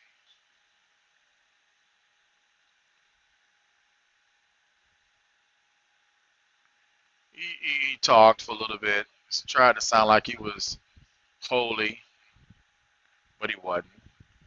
And then he wouldn't respond. Okay, here we go. Get ready to add the third person coming in now. Opening up StreamYard on my iPhone. And so we must copy this link, and we must be in Safari. So we have Google Chrome, and unfortunately, Google Chrome does not work. You got to use Safari on Mac. That is a lesson that we have to do. It should be able to work on Mac, but it doesn't work on Mac unless you're going through Safari. All right, so now I bring up the page. It says enter in a broadcast studio, allow mic and cam access. Then the option comes up, would you like access to both the mic and camera? Click allow. And now I have a picture coming up, which I'm not going to show. So now I got to have edit avatar, and I'm going to have to add me some avatars. So let me now look at my photo library, and let's find me an avatar. I got one.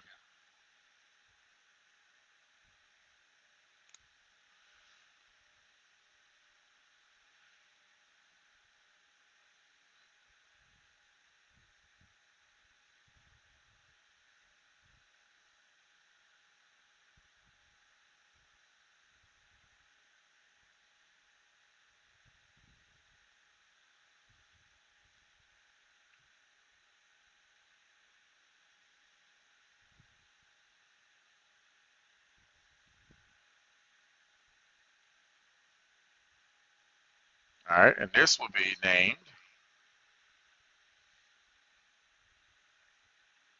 I'm naming every one of them by their device name. That way you know which computer program it is.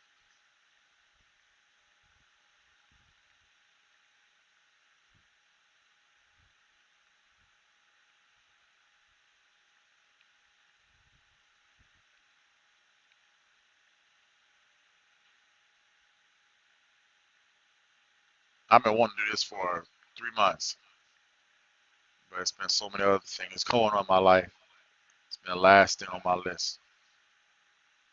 Just want to see all this money you paid is working.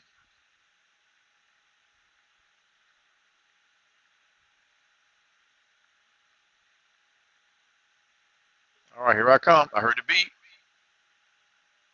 I'm backstage. So now I have to give permission. Well, you should be able to come in. And there it is. You see me on the screen at the bottom inside the Safari StreamYard. So I have to tap it, and I have to hit the plus button to add the stream. And there it is. So now I've been added to the stream. Hello. How do I sound? You sound well. Coming from the iPhone. You've been added to the stream. So I've got three different devices. iPhone. Little sound a little far away because I'm using a microphone on my iPhone. So let's see if I can tweak that. Test. Take out echo. There we go. You got to turn off echo cancellation. That's the biggest thing. Test. There we go. So that, and then we got the camera turned off. So now, if you had a headbuds, it would work phenomenal. Which I do have some. I just not using them right now. But that's three different people. That is me from three different devices. And so let's get back to mine. Test, test, test. 1 2 1 2. All right. So now as you can see, me talking through my Jabra device, my wireless headset, quality is a hell of a lot better compared to the iPhone or the old iPad. And I have another new iPad, which I'll be adding. That'll be the fourth device. So, but the key is each one of them is a different email address, and that's the secret of this: your email address. Amazing technology, right? Amazing. Now, I should be able to now add to the stream my picture of the page. That's the page I have about Damaris Thomas. I can add that, and then I can turn it off anytime.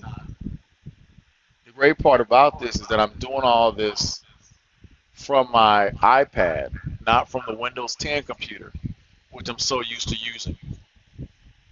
Right? Okay, so I'm really proud. I want to finish up talking about my thankfulness on this Psalm Sunday. We call it, I call it Psalm Sunday, but it's really Palm Sunday. I know I didn't realize the mistake in my title, but I'm not going to change it. I'm going to call it Psalm Sunday. That's the reason why God gave me it like that. All right. Outstanding. Outstanding. Oh, I love it. All right. So you see, I got three different devices, and I'm talking through the wireless headset. But it will sound a whole lot different because of I went through the headphones. And I pulled the phone right to my mouth, like literally an inch. But this Jabra headset is just phenomenal, right? It's why it costs $200.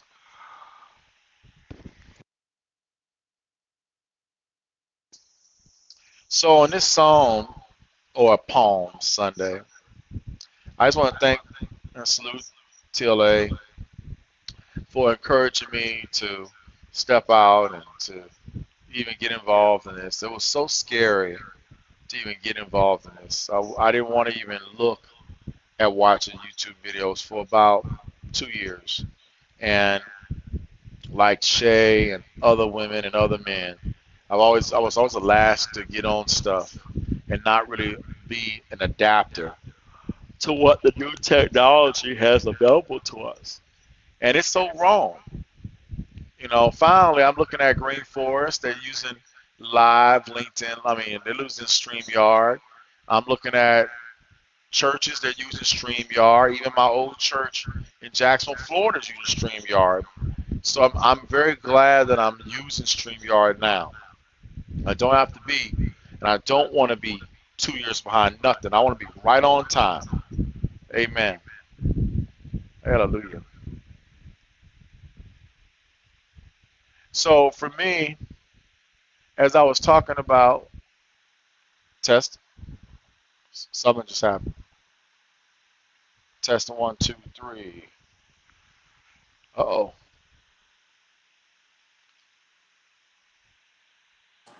Test, Test, test. test.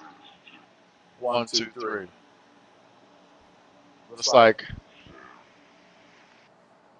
like looks like there's a little bit of issues with my um this is good to see these type of issues because this happens in real life on StreamYard, and you really need to make sure that you have good network capability. I'm using wireless router, but I'm also using a wired connection from my router to my office computer, which has the main Windows 10 system. You hear a little bit of slow talking, which I don't like that at all. Test, test. See that? Interesting. Test. All right, let's make sure I put. Oh, I see what's going on. I got to put Pastor Hank off. So touch that, mute that one. All right, test, test, test, test, test, test. Okay, yeah, it's working. Okay, so oh, I haven't heard that noise. Whoa, it was working perfect. Got hear a little bit of weird.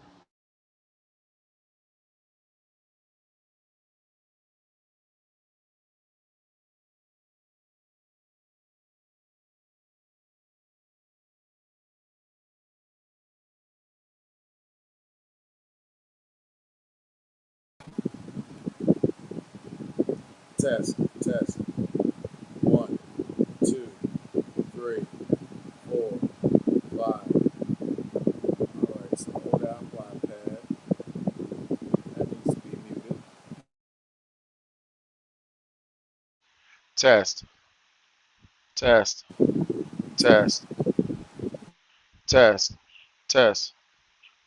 Check, check, check, check. Ooh, either my Jabra connection is low, but it's causing some type of delay through the network of my office computer. Yeah, my Windows 10 computer. And so what I'm hearing on my Windows, excuse me, on my iPad, old iPad Air, I'm hearing. All right.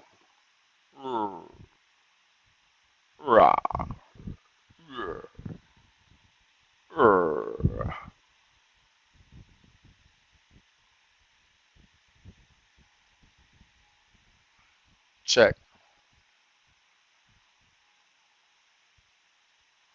check.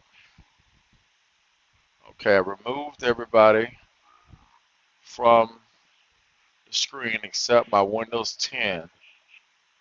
Let me remove myself. Check, check, check. 1, 2, 3, 4. Remove myself again.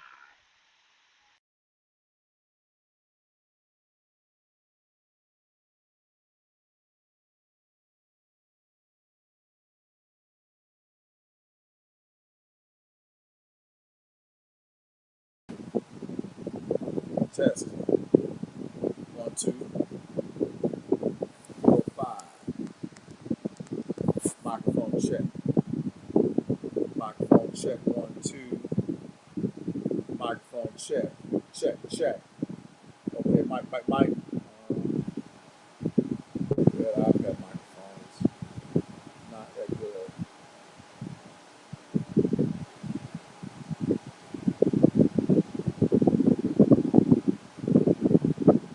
Mm,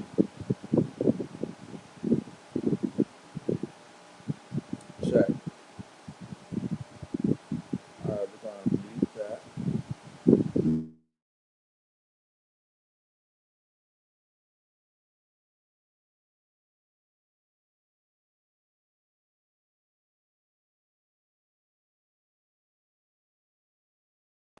All right, I've unmuted myself. Can you hear me? Hello? Ooh.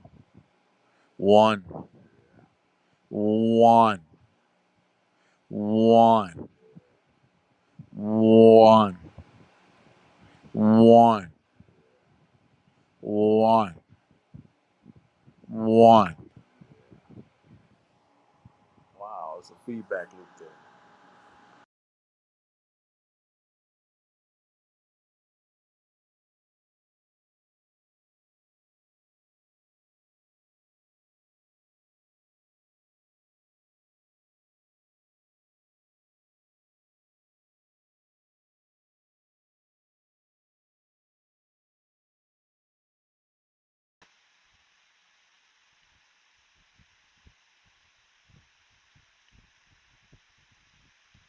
Check. One. Ooh. Check. One. Oh. Okay. So it was working perfect. And all of a sudden, on my second device, it started coming in real chopped and screwed. So that's something to kind of watch out for. But as I'm looking at my Windows 10 device, it looks like it's working perfectly. So that's not actually the case. Not actually the case. So as I'm looking at, Cooley High, and I feel so bad about Cooley High because it's a show that was in 1960s, and it was really about a bunch of kids that were seniors in high school, and one was a basketball player, and he ends up getting killed because he got around the wrong guys, and he was going to go to college, and of course he didn't. Another guy was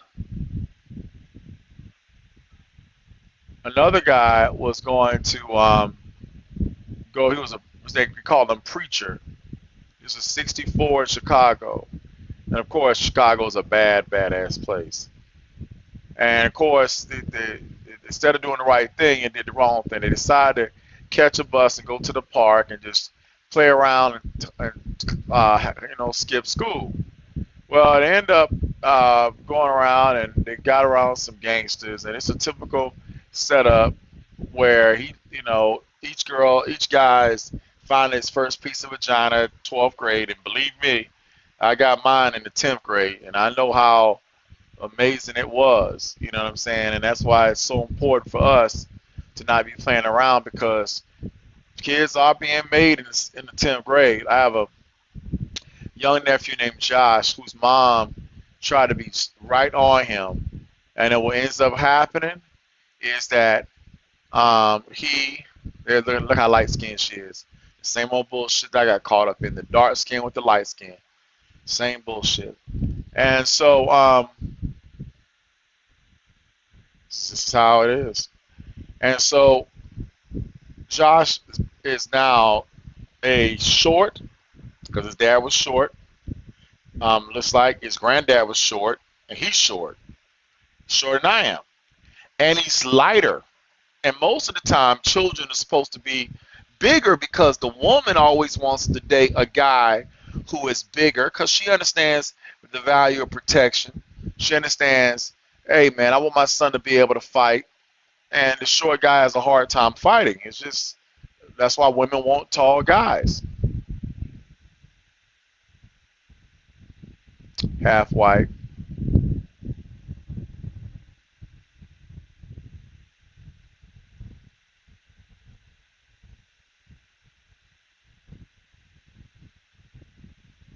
And then so what ends up happening is he meets a beautiful, hot thing that comes from a world broken family, same as Denise, and she don't give a damn about her damn vagina. So the first time they have sex, she don't take the damn pill. So now she's uneducated with a child on welfare and gonna put all that burden on a 19-year-old boy, knowing that his mom, my sister, had a fucked up hard ass life herself. It just ain't fair. It ain't fair. It ain't fair, man. It ain't fair at all.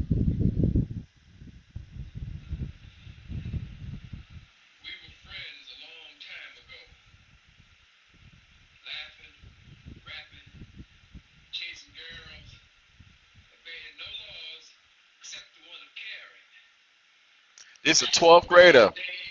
12th grader in Chicago. Typical sad story that's happening right now in 2022, but this was 1964.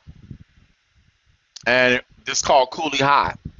And what was powerful about it, I stretch my legs, is that it's still happening. That's the tragedy of Cooley High, is that it's still happening today. except the Cooley Highs, Inglewood Highs, or Jackson High School, or you know what I'm saying? It ain't the high schools of in 1960. Remember, my mom graduated in 1970, and sadly, her choice was not to go to college. And a lot of women today who graduate in 2022, and their choice is not to even get a technical job. I understand everybody's not going to go to college, but you damn sure got to understand technical jobs and salaries. You got to understand that you're set up to be trapped in this world in a fucking bottomless pit, and you're not going to even get to $65,000, much less 70. I talked to a young girl that I dated. Her name was Shay, and she had gotten 3 degrees. Right? What the hell's going on with my? Okay, well, on break, whatever's blocking me from bending, it's gonna get broke. I don't know why you're doing this. I don't have nothing. I don't have nothing causing you not to be able to bend. And so, when I met Shay, she was 47 years old. She had decided to go to college at the age of 35 to finish a degree that, like all of us, we should have got at 21. So she went to Oglethorpe University. And when she went to that school, she got a degree. And she was able to graduate from Oglethorpe. Oglethorpe is rich, white university that's pristine. It's the precursor to Emory. You go to Oglethorpe, you walk into Emory, you walk into Yale, you walk into Princeton. Okay. So what did she do? After Oglethorpe, she went to Spelman, and after that, she walked in to Emory. After she graduated from Spelman and Emory, come in, baby girl. Yeah.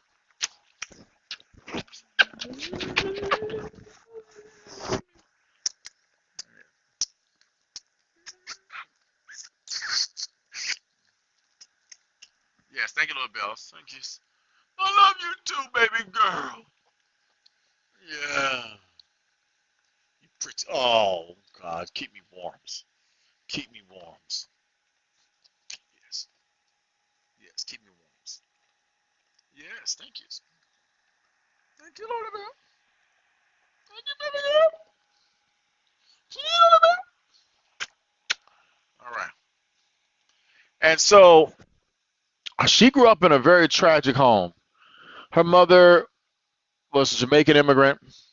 She lived in Brooklyn, New York, much like Cooley High. She basically, her mom was stupid. She ran after the Brooklyn Project, Brownswood Project Dick, who was fucking a whole bunch of girls simultaneously, impregnating all of them. He did a typical thing going to the military. That's what poor people do. Anyone going to the military, all you gotta do is sign up and raise your right hand. And just because you're going to the military don't mean you're gonna become a great man. You gotta follow the rules and transform your mind to become a great person. So, of course, her father had made already kids before. Her father got with her mother. Well, her mother unfortunately ended up getting 3 babies from this one guy. Not seeing the future, which we don't see. Disease, cancer. So she dies after her oldest child is 6. So 6 years after oldest child, a child of 5, 6, 5, and 4. Every year she kept making a baby. Didn't take 2 years off. She just kept fucking baby, fucking baby, fucking baby. And she's poor.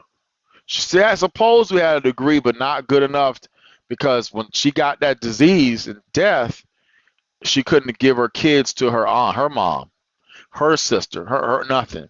So where did the babies go to? They went to her dad because he's biologically the dad, but he's still fucking multiple women prior and after, and he's making babies. Every one of them is getting pregnant. Like, what the fuck is wrong with you, nigga? I mean, hello? Like, damn.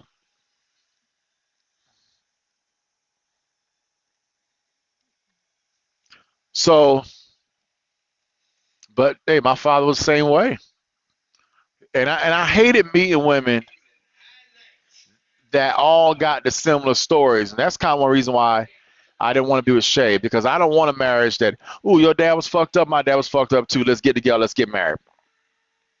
No.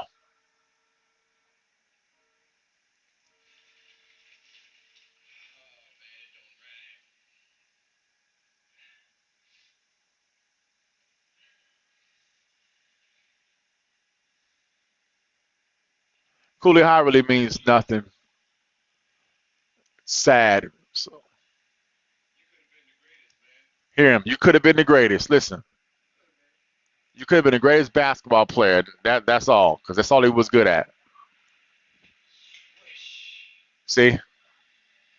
And there was after him was a guy named Benji. And that's another black. In black communities, the football player and the basketball player is the only people that get lifted up, because most of the blacks don't have any opportunity to become the best, smartest degree person, the best engineer, the best Army Ranger. I mean, there's so many other things you could be great at, but you just don't know because you live in a bubble. Set up by white men. Set up by white men.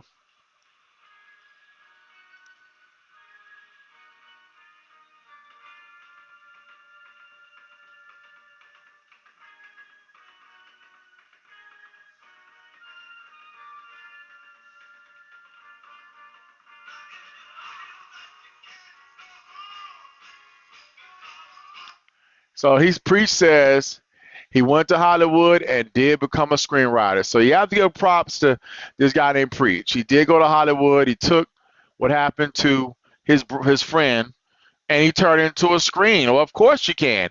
If you grew up in a fucking hellhole of Chicago, you can take your whole real life and make a movie out of it. That's what Coolie High is. It's a movie out of hell that someone's lived. But does it heal?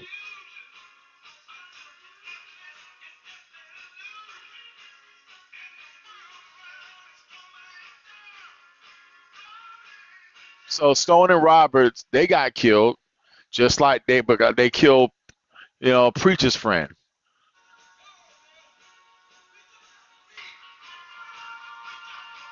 Brenda, she went to college, as the white girl would.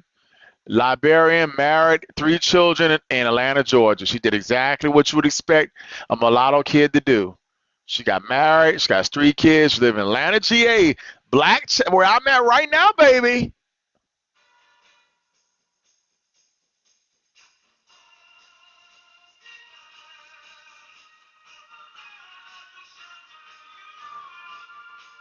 And Damon, he became a sergeant in the United States Army. He did what I did. Stationed in Europe.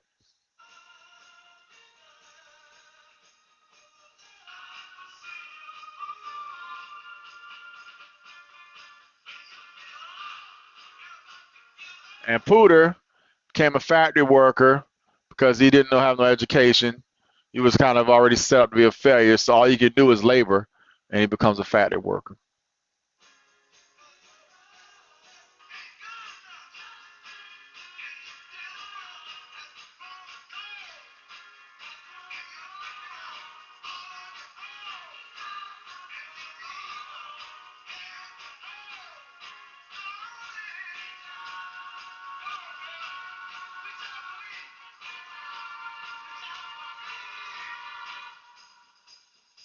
So this Motown song, Coolie High movie, only good thing about it has some great songs. It's 1960 songs.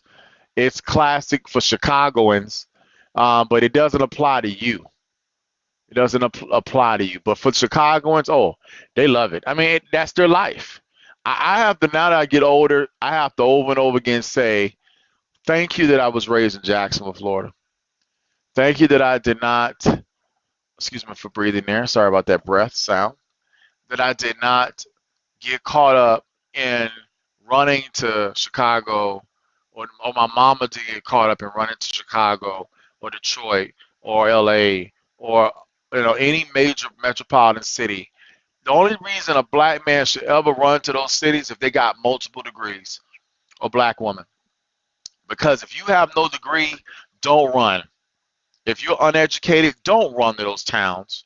You're not going to survive. And that's the lesson I can say from my mom. She didn't run Because once she figured out that she wasn't going to go to FAMU or BCC or any school, she knew her state. She figured out her station in life. She realized it. And that's the first thing you got to recognize as Kevin Samuels tries to show these black girls. What is your station in life?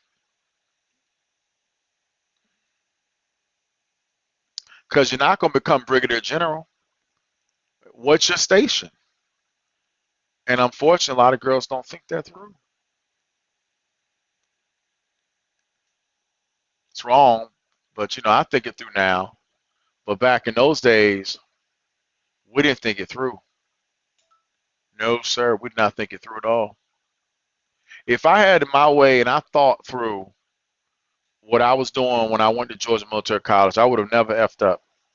I would have been a 4.0 general education 2-year degree, went right to Georgia College across the street, and stayed in downtown Milledgeville the whole 4 years.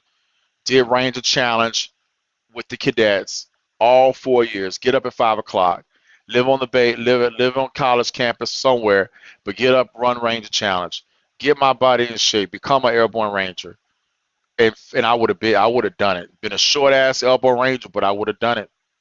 I would have done it, but I didn't know I could. I was so afraid. I lived in so much fear, and that fear only is helped when you got support from family and people who've done it before you, because they can talk to you and say, Henry, this is what you do. This is how you overcome your fear. You don't, the fear never goes away, but you use your knowledge to overcome the fear. Because this man did it, this woman did it, this man did it, this black man did it, this black man did it, this black man did it. And because they did it, you can do it too. That's what you're supposed to learn. But see, when you don't have that, you don't believe. So when I look back and I think about Georgia Military College, I was so angry when I got out of GMC, not looking at it. I didn't want to go back. I never got the last thing that was said to me by Lieutenant Colonel Butler, which he should have said to everybody. Please make sure you graduate from college. Please make sure you graduate from college. Please make sure you graduate from college.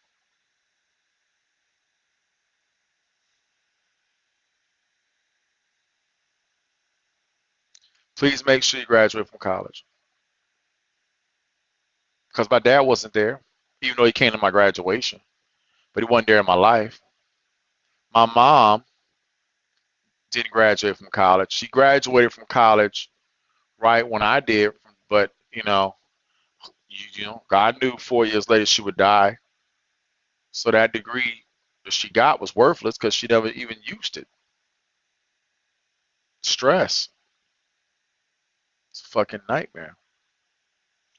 And we put it on her because we're her kids. And of course we're gonna put stress on you. That's normal. It's not fair, but who says life's gonna be? No one. The Bible don't say it. The Bible don't say it. Yeah, yeah, yeah. All this fakeness. He's jacking off. She's rubbing her clit. Yeah.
But isn't yes. It's supposed to be. That's how it works. That's how it works.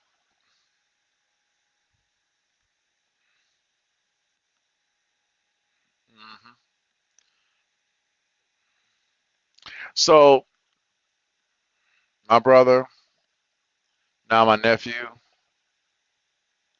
all of them are fathers, but they are fathers to women that they did not necessarily prepare to be married to. And even though they're having sex and they're having children, and that's simple. The consequences of these will only take place a decade later, 15 years later. It won't be now. And that's what you're supposed to see, the 15 to 20 to 30 years later. And that's what makes me angry because that's what I should have saw in 1995, but God did not show that to me.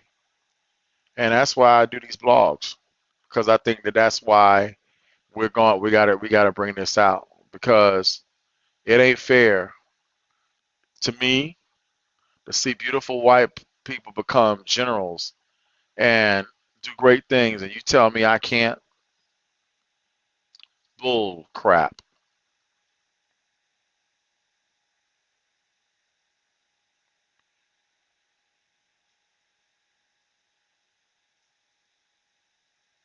Yes.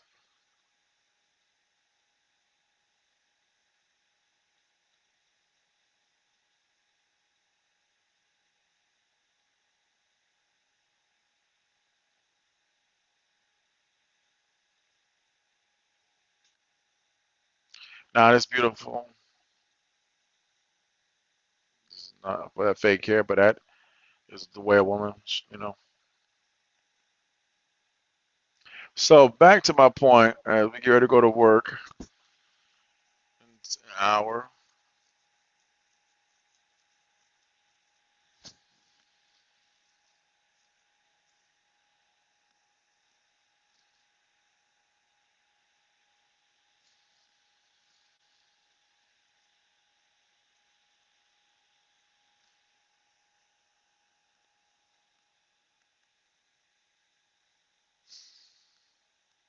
I want to be in shape. I can't wait to get to the gym.